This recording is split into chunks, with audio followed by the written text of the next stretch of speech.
I quit counting calories after I learned this. So, this is literally the biggest thing, bro. Ever since I was a child, I've always wanted abs, and I'd count calories. Oh, little did young me know, bro. It was so ass, bro. It's so bad. So let's first talk about the downsides of actually counting calories and why you should not do that. It focuses on calories rather than nutrition. So this literally means you could eat a fuck ton of junk, bro. This is donuts. This is literally seed oils, processed foods, chips, all this shit you can eat when you're counting calories. You might be saying, oh, why is that a downside though? Well, because it fucking destroys your body. And then you like feel like shit, bro. Like as a kid, I would eat nothing but junk food, right? But I would still be losing weight since I'm eating in a calorie deficit. Of course, calories in, calories out, that is basically the basics. But there's much more as a whole to you as like for fucking biology and shit. Like a lot of other shit goes into it. So it's not really just calories in, calories out. However, since counting calories just focuses on that, you could literally be eating a fuck ton of junk, bro. Like a huge ton of junk. And it basically destroys your body and you feel like shit. So here's how the average day would go for me when I was doing this.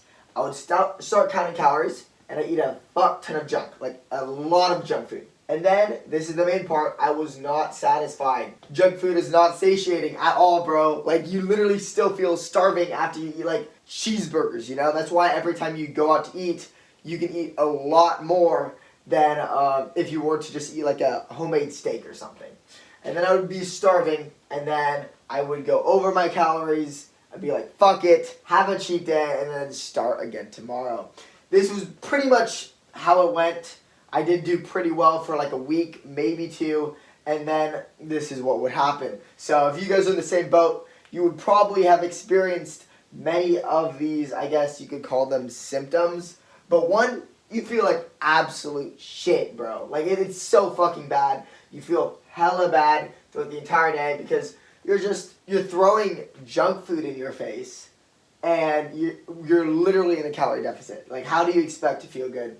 You also have low libido, you also have low energy, and you're very irritable. I found myself dealing with all of these things, and yeah, so another huge downside for counting calories is that it encourages cardio, bro, which is absolutely buns for you, bro. Cardio is so ass. They basically say, burn calories, eat calories. So if you go for a little run to burn 500 calories, that means you can now eat 500 calories.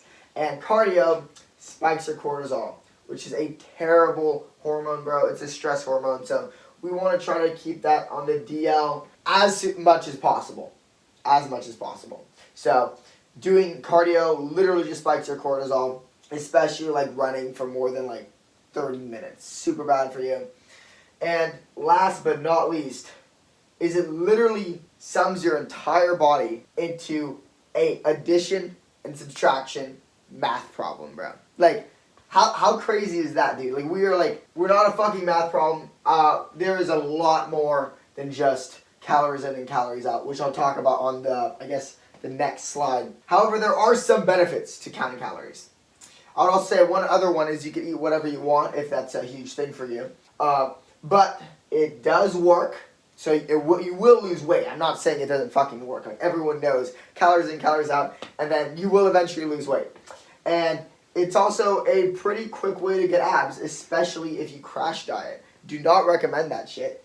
Hella bad for you. You'll lose most of your muscle. But if you crash diet, it is a very quick way to get abs. But this is not long term. This is really not long term. As you can see, most people that do count calories, they either don't feel good all the time, or they just basically bulk like the entire year, and then for the summer to get the hot ladies, they just fucking go on a cut and get abs. So let's flip this entire mentality into what I would call the best method. So this is what I found out after years of trial and error, years of research, and this is literally the best method I would say to gain weight, to gain muscle and lose weight, and there's no reason to even count calories after this. So I go way in depth on each of these topics in many of my other videos. So this is just a quick rundown of the 3 main things we're going to be focusing on. So we're going to be focusing on sleep, nutrition, and the gym itself. So if you want more in depth on that, you can watch one of my other videos. But let's first talk about sleep. You want to try to go to bed between 9 to 12 a.m. every single day. Or not 12 a.m., 9 p.m. to 12 a.m.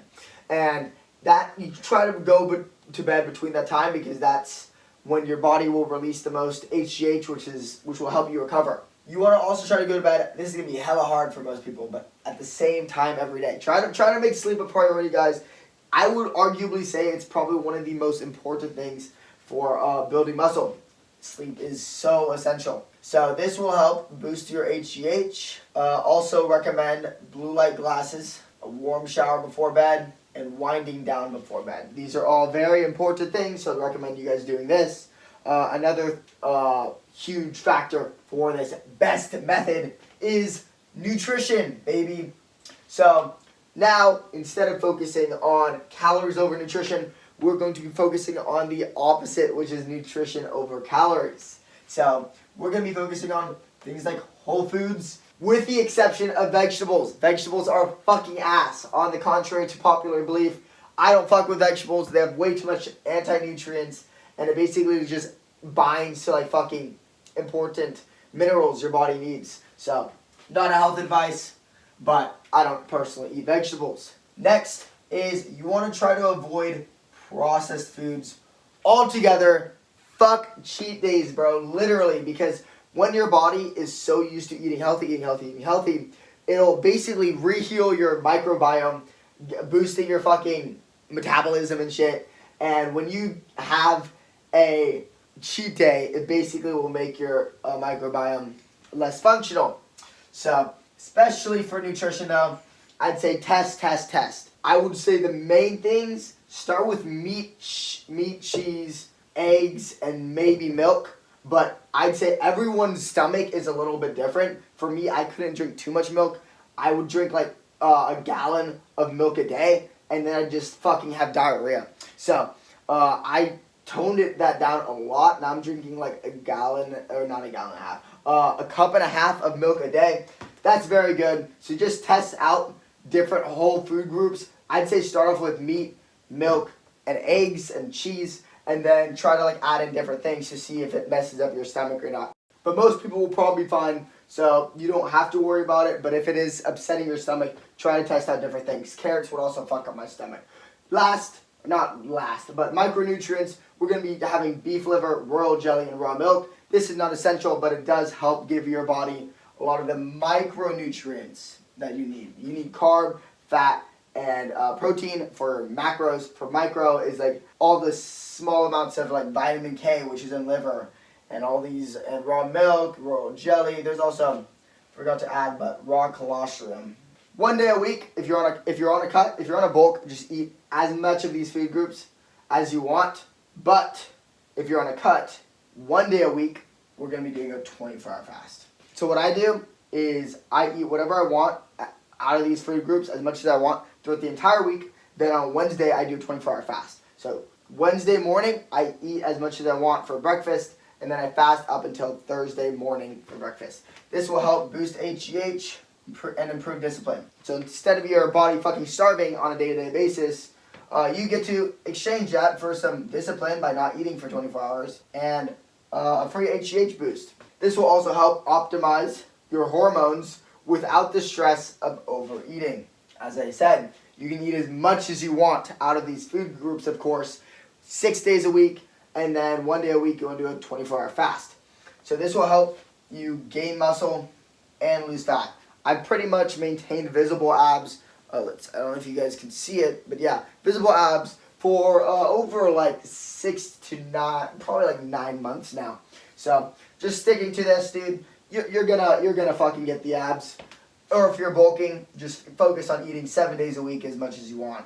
Then we're going to be for the gym. It's very, very simple. I go more in depth onto my other videos, but we just want to make sure it's high intensity, 2 sets per muscle group, or basically per muscle.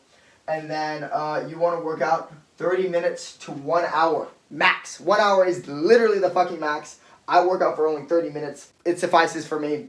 But yeah, I would say that's literally the most you should do in working out is 1 hour, because all the other shit is junk volume. You just want to go hella intense till failure on each of these sets per muscle. Lastly, what do people call it? They call it shameless plug. Yeah, shameless plug.